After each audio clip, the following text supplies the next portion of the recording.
ان کو جو ہے سماجی لوگ اس کو اٹھانے کا کام کریں. انشاءاللہ تعالی ہم تمام لوگوں کے فکر سے، ہم تمام لوگوں کے سوچ سے حالات بھی بدلیں گے اور سماج بھی سدھرے گا. انہی سب باتوں کے ساتھ میں اپنی باتوں کو ختم کرتا ہوں. شکریہ. اللہ حافظ.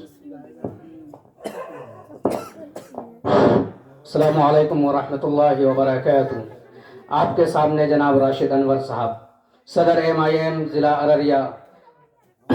یہ معمولی ہستی نہیں ہے. آپ لوگ ان سے تھوڑے بہت لوگ ناواقف ہوں گے، لیکن ان کو ہندوستان کے اندر ان کی ایسی شخصیت ہے جو اسد الدین اویسی کے صاحب کے ساتھ چلتے ہیں. ان کو پورے ہندوستان کے لوگ جانتے ہیں، اور تعلیمی، ایجوکیشنل اور سماجی طریقے سے بہت سارے انہوں نے کام کیے ہیں اور کر رہے ہیں.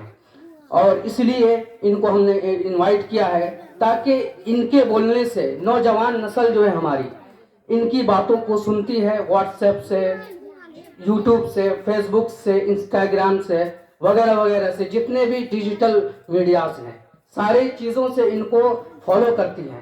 اسی لیے ہم ان کو بلانے کا جو مقصد ہوا، اسی لیے ہم نے ان کو بلایا ہے تاکہ یہ اپنے قیمتی بات بولیں گے اور نوجوان ان کو فالو کرتے ہیں.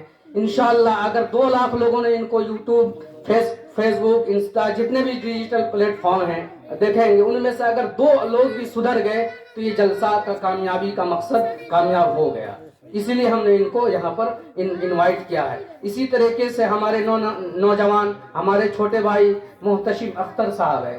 یہ بھی کافی پڑھے لکھے ہیں اور ان کو ایک امید ہے کہ اپنے علاقے کے اندر ایک کام کریں گے. جیسے نشہ ہے، جوا ہے، شراب ہے وغیرہ وغیرہ پر یہ لوگ کام کرتے رہتے ہیں.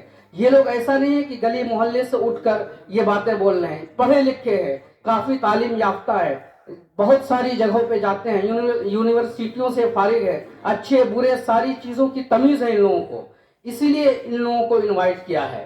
اور اسی طریقے سے ہمارے عالم دین ہیں جو سب سے اولین درجے پہ ہیں، جیسے حضرت مولانا مفتی رضا قاسمی صاحب، جناب خورشید صاحب اور اویس صاحب جو کسی ضرورت کے بنا پر آ نہیں پائے. اسی طریقے مفتی اشرف قمر صاحب، وہ بھی تشریف نہ لا سکے.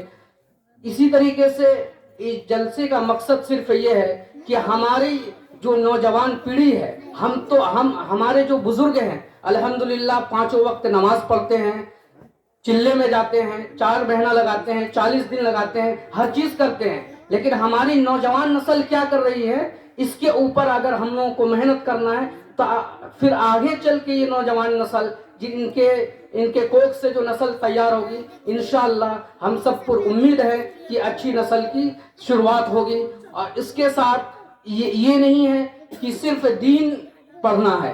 کہیں پر یہ نہیں لکھا ہوا ہے. قرآن پاک کے اندر لکھا ہوا ہے اقرأ بسم ربک الذی خلق. اللہ نے پہلی آیت نازل کیا ہے کہ تم پڑھو جس نے تم کو پیدا کیا ہے. پڑھنے کا کیا مطلب ہے؟ پڑھنے کا مطلب یہ ہے کہ تم کسی بھی لائن سے پڑھو، دین کسی بھی لائن سے تم حاصل کر سکتے ہو.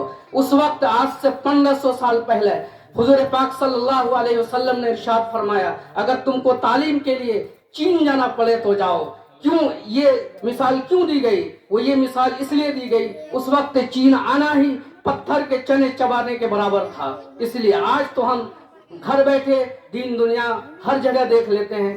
چین، امریکہ، فرانس سے کہیں بھی جانا مشکل کام نہیں ہے. لیکن جس کام کے لیے حضور پاک صلی اللہ علیہ وسلم نے یہ حدیث پیش کی تھی اس میں ہم لوگ ابھی بھی پیچھے ہیں. وہ یہ ہے کہ تعلیم. اگر تعلیم ہوگا ہماری نماز اچھی ہوگی، تعلیم ہوگا تو ہم سیاست اچھے سے کر پائیں گے، تعلیم ہوگی تو ہم مسجد میں اچھے سے جو مسجد کے آداب ہے وہ ادا کر پائیں گے، تعلیم ہوگی تو ہم اپنے بھائی کے حقوق اچھے سے ادا کریں گے، تعلیم ہوگی ماں باپ کی عزت اچھے سے کریں گے، تعلیم ہوگی تو بہت ساری چیزیں ہیں. دنیا کے ہر شعبے کے اندر تعلیم کی ضرورت ہے. بغیر تعلیم کے کچھ بھی نہیں ہے.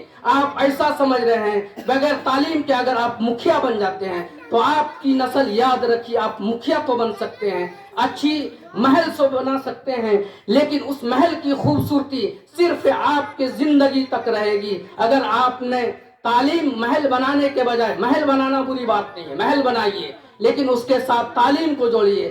اگر آپ نے ایک محل بنایا اور ایک بچے کو تعلیم دے دی تو اس کا مطلب یہ ہے